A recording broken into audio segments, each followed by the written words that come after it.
Welcome on the News Review, and we're joined by the man himself from the Media Foundation for West Africa, Suleimana Brima, who will be helping me get into the papers. Mr. Brima, a very good morning to you. And thank you for having me.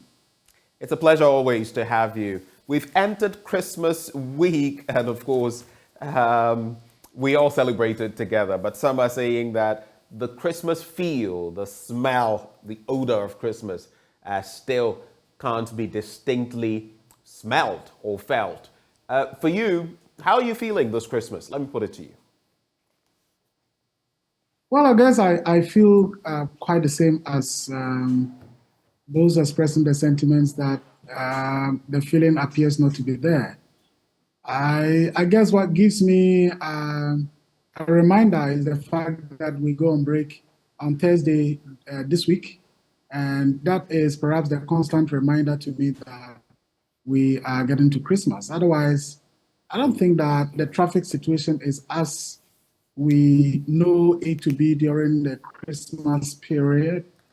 I haven't heard, friends and colleagues, friends and family members in the markets, act differently or say things differently in terms of patronage and all of that. So it appears we are losing that feel that is often associated with Christmas. But maybe this is the week, and we wait and see how things will go.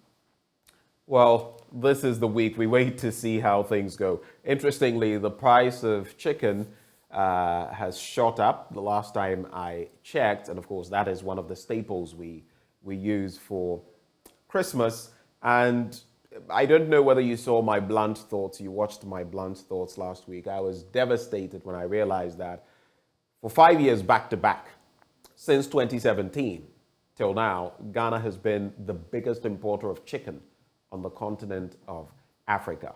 We're doing more than Nigeria with over 200 million people, Ethiopia with over 100 million people, many countries with 80 million, 50 million plus, South Africa and Tanzania with over 59 million. It really shook me. But at least there's some good news. Mr. President has said that some of those imports that we bring into the country that we can do here, we can cater for here, we're going to work at them, import substitution. I'm waiting for when it gets to chicken, especially as the association in Ghana is saying 80% of their businesses have folded up and that the remainder are very weak and they could, be folding up soon. Maybe, I don't know whether you have any quick reflections on that before we get into the papers. Well, the poultry industry in the country is really suffering. I have two friends who started poultry farming, one about 2.5 years ago, the other person about 4 years ago. And surprisingly, early this year, in fact, towards the middle of this year, they both had to fold up. And their major concern was the cost of feed.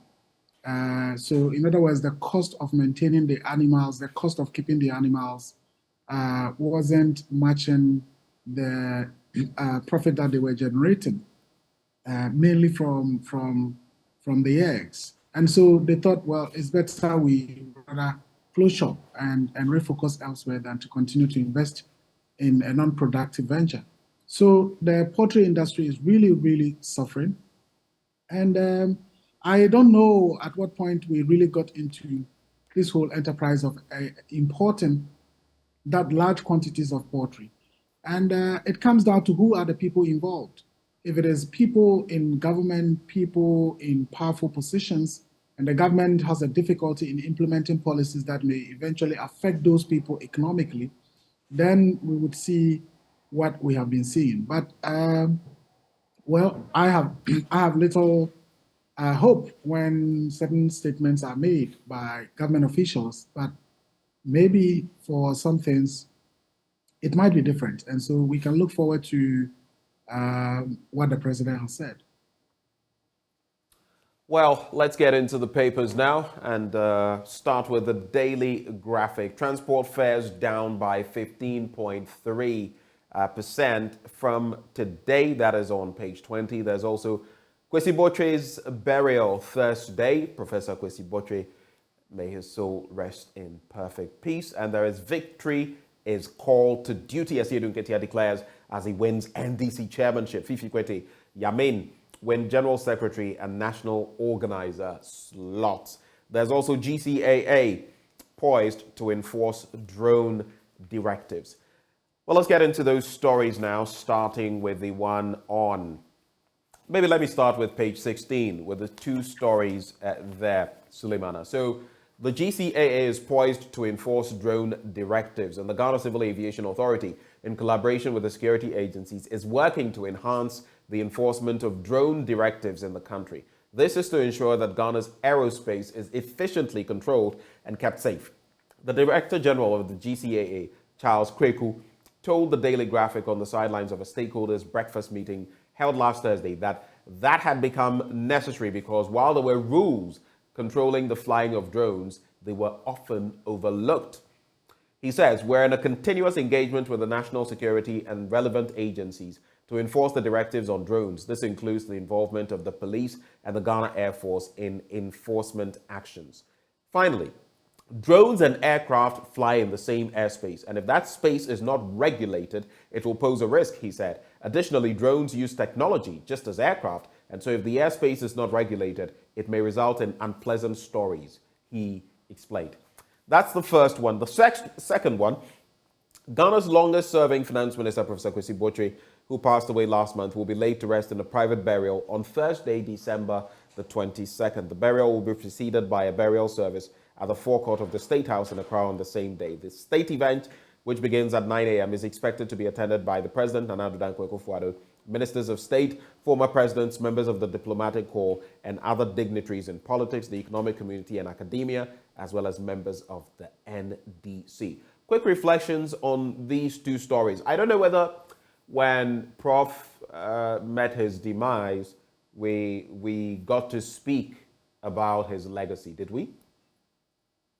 No, we did not, but I suppose it's not yet late to do that.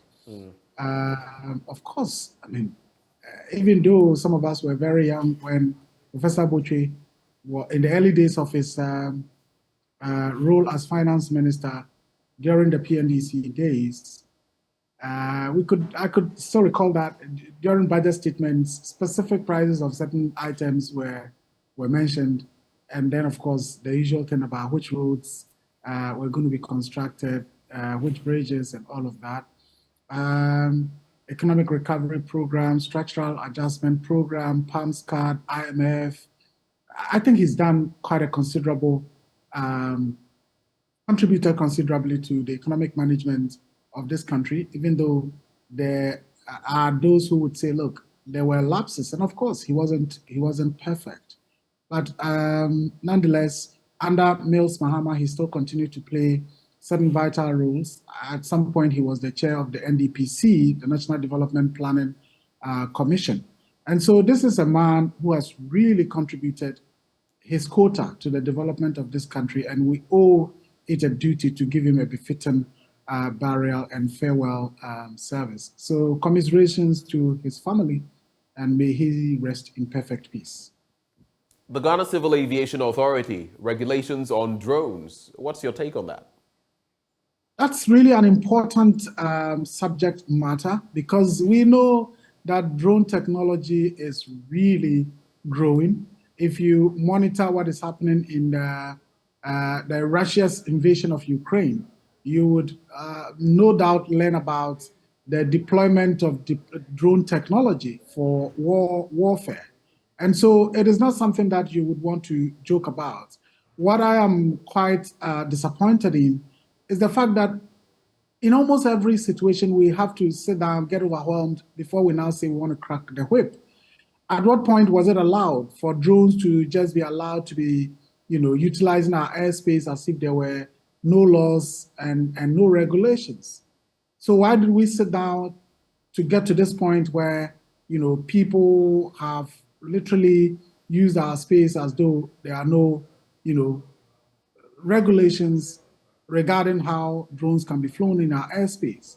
And then it's now that we are saying, oh, we want to engage national security, engage, the appropriate authorities to ensure that the right things are done. Well, better late than never. But I think it should be a lesson. We shouldn't always put ourselves in this kind of situation where we allow things to get out of hand before we try to enforce the law. That is the bane of our country. And I believe that it is a subject matter that is important, and hopefully the GCAA would be able to deal with it in a way that would bring, resolution to whatever is happening. Right. Let's also look at the NDC, rally behind elected officers, Mahama to NDC supporters. And former President John Dramani Mahama has charged the newly elected executives of the National Democratic Congress to hit the ground running and get to work to return the party to power. He also called on the candidates who lost the election to remain committed to the party and the rank and file of the party to rally behind the new leaders to succeed. Quoting him, he says, "This celebration must be very short. We must cut it short and get to work immediately. As I said, we are all the winners. For those who were elected, we must be gracious in victory. And for those who have lost, let us understand that there is a lot of room under the umbrella for everybody." As the national chairman said, the party might be asking them to work in a different capacity, and we will make sure that all those who were not elected would have a role in the 2024 campaign, the former president said. And of course, tying that to Victoria's call to duty, the newly elected chairman of the NDC, Johnson Esiedu Nketia, says his election to the new role, like that of others who were successful in their bid, was a call to duty to lead the party to success in 2024. Quick reflections on this, and I want you to tie in some interesting bits. Some of those that fell by the wayside, prominent among them. It's interesting, isn't it? John Wedu fell to JFK for the MPP, and now Ofosu Ampofo has fallen by the wayside to Esiedu Nketia. And both times you would see them coming through and doing this and all of that, the change sign and the crowds cheering. And true to, the voracious noise, they have been changed. But when you look at the faces, the crop of new executives of the NDC, do you feel they have what it takes to cross that bridge and win power for the party? And to finally add to that conversation, George Opariado, there's been a stay, an injunction on his being declared winner and national youth organizer. But we hear the party has gone ahead to do that anyway. What would that mean? Quick reflections. Well, on the issue of Pareado, I think it's a legal question, and I'm sure those in law would deal with that, whether the injunction was effective and therefore he ought not to have been sworn in or otherwise. So I leave that to those who have law backgrounds to deal with. Now, in terms of the people who were selected, I would say that if you look at experience, at this particular moment, there is no doubt that the leadership of the NDC, in terms of the chairman, the general secretary, the national organizer, the national women's organizer, certainly have superior experience if you compare them with the leadership of the NPP. Of course, there's no doubt about the experience of Esiedu Nketia politically and in terms of administering the party. He's been general secretary for the last 17 years. And prior to that, he's been an MP before for I think 2 or 3 terms. He's been a deputy minister before. And when it comes to electoral matters, there's no doubt that he stands tall. If you compare him with, say, Stephen Ayensu in team, of course, in team is a stalwart in the MPP and in Ghanaian politics. But in terms of practical experience, Esiedu Nketia will stand tall. If you look at Fifi Kwete and you want to compare him with JFK, certainly there's considerable experience on the part of Fifi Kwete. He's been the national propaganda secretary of the NDC way back, I think for almost 2 terms. He's been a member of parliament before. He's been a deputy minister and he's been a minister. So politically and also in terms of party issues, again, he has superior experience compared to JFK. Joseph Yamin has been in the leadership position of the NDC in the Ashanti region, has been a deputy minister before, and all the others. Hannah Bisu, the same thing, has been a minister, or the deputy minister before, was the national women's organizer, and now the national women's organizer. So these are folks with considerable experience. I think the other thing is that the delegates were looking for people who are supposedly, let me say, combatant or radicals, persons that would be able to stand up to any form of bullying, would be able to fight on behalf of the party. So if ahead of the elections, if you engaged any of those who were delegates, that was mainly the factor. Who is that person who can really stand up? And we think that Asiedin Ketia is fearless. We think that Yamin is fearless. Hanabisu is fearless. Pablo is known to be fearless. Fifi Kwete is the same. And I think that was really the driving force behind the victory of these people. And in the case of Asiedin Ketia, I think the actions of persons like Oko Anyidoho and Alote Jacobs really did not help the chances of the then chairman of Ofusu Ampof. Plus the fact that, again, you can't discount the experience of General Mosquito. People in the party felt, not voting for him means that we are basically not going to have him in the leadership of the party, but we can't do without him. So let us give it to him, apart from the fact that this is somebody we think is quite fearless.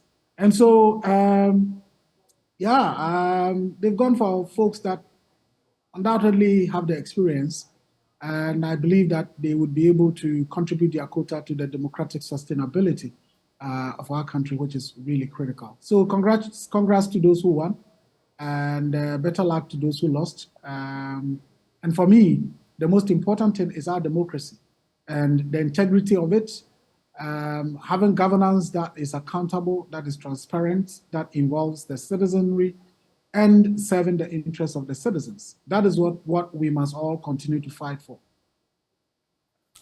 Well, interesting thoughts shared there. Let's get into other stories very quickly. And on the back page, Messi inspires Argentina to win World Cup glory. Did you catch snippets of the match yesterday? Yes, I watched it fully.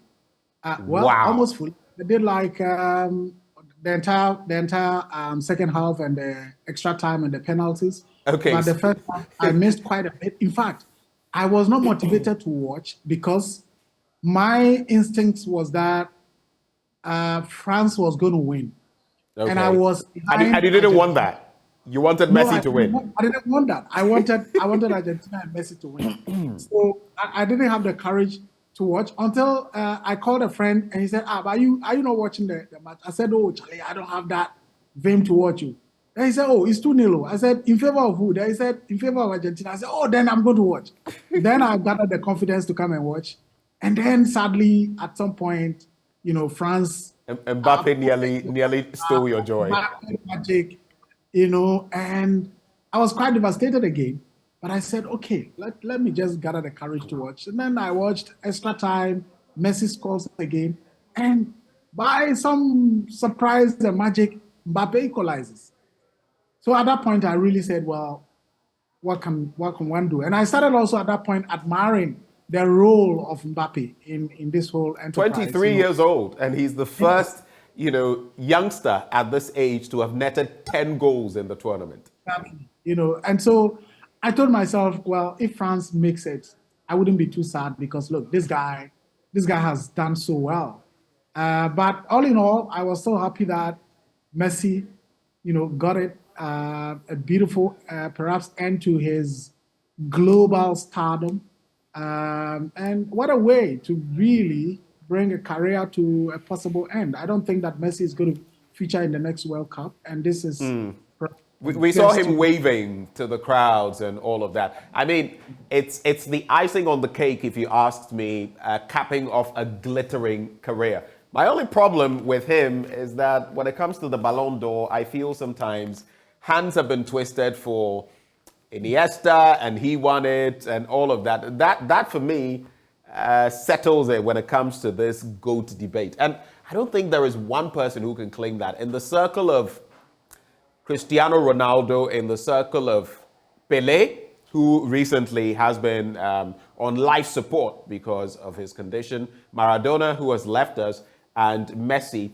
I don't feel with Pelé's 3 World Cup trophies, with Maradona's 1, which he practically single-handedly won for Argentina, and 0 and what he has also done, I don't feel we can say that Messi is the all-time GOAT. Some people say with this World Cup, he's achieved that. I think differently. But congratulations to him. You must give a man his props. And he has had to sweat for this. There's a story about some witches in Argentina, brujas as the Spaniards would call them, who are doing all kinds of things. But no matter. In the end, Messi has won. And even for a diehard Zero fan, we would salute him. Of course, you must always salute those who overcome you at some point. Anyway, so that is that for sports. Let's do the Ghanaian Times now. At 10th Delegates Congress, Esiedun Ketia, elected NDC chairman, promises to unite parties, rank and file. A question maybe I missed earlier. I listened to Ben Efson, for example, say he would be very surprised if Ofosu Ampofo lost. At least that was the story that was carried. Were you surprised Esiedun Ketia won? Well, all up to maybe the day or a day before the Congress, I was of the view that Ofosu Ampofo was going to win, because it seemed as though the bigwigs had ganged up against Esiedun Ketia. Almost every party bigwig appeared to be throwing support in favor of Ofosu Ampofo, and it was as though Ofosu Ampofo was representing the Mahama camp, and at this stage, really, anyone going against Mahama is likely to lose. So the former president, though, had come out to say he was not in support of any one of the candidates. Maybe that was what triggered his coming out like that. Yeah, of course, you expect him to say that. But a day before the Congress, I have few friends here and there from the various constituencies, and I'll say, oh, but so who are you guys going for? And then they started this whole thing about, well, initially we wanted to go for Ofosu Ampofo, but people are accusing him of not being loyal to Mahama. And if we look at what Koko Anidoho is doing and what Alote Jacob has said, yeah, we are tempted to believe that. But again, if you look at how the 2020 elections went and the way the NDC bullied the NDC, we need people, who are fearless. And so we think we'll go. So at that point, I realized things were changing. And I, in the end, wasn't surprised that Esiedun Ketia made it. And again, I wasn't surprised that someone like Fifi Kwete, known to be very fearless, very bold, also made it.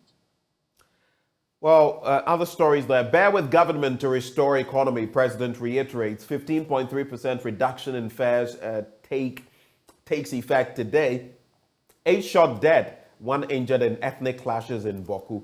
My heart breaks every time I have to mention Bawku in the same breath as violence, and I don't know what it will take. I really don't know. But let's check out some details, some of the stories here. So, 8 people have been killed in Bawku in the Upper East region following ethnic disturbances between Kusasis and Mamprusis. An alleged killing of an old man at Natinga on Saturday resulted in sporadic gunshots, leaving 5 persons dead. The spillover of gunshots yesterday resulted in the death of 2 more persons, bringing the death toll to 8. However, a young man in his 20s who was injured was receiving treatment at the Quality Medical Center in Garu. Residents were thus living in fear and compelled to stay indoors, bringing economic activity to a halt. The Upper East Regional Police Public Relations Officer, ASP David Fiankwatri, disclosed that it was unclear what triggered last night's disturbances, but the police had commenced investigations into the matter. There's also NPA impounds smuggled fuel vehicle at Hamile. And Ashanti Regional Police Command is pursuing 2 suspected robbers who shot 2 persons at Brofuyedru near Santase in the region on Thursday, one of whom died later.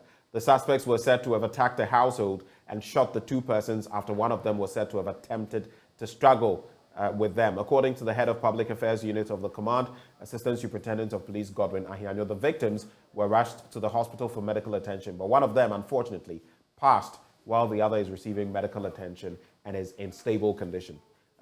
Your reactions to these two stories before we get to the economy? Well, Ben, the development in Bawku is a very, very sad one. As we all know, there had been some long-standing violence over the last almost 1 year. But for almost 2 months now, the guns had been silenced.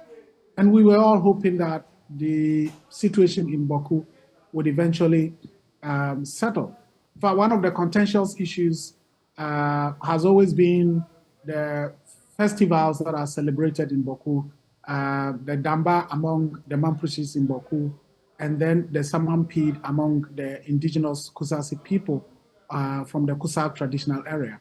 This year, there was a lot of, agitation and tensions towards the celebration of the Damba festival among the Mampusis in Bawku.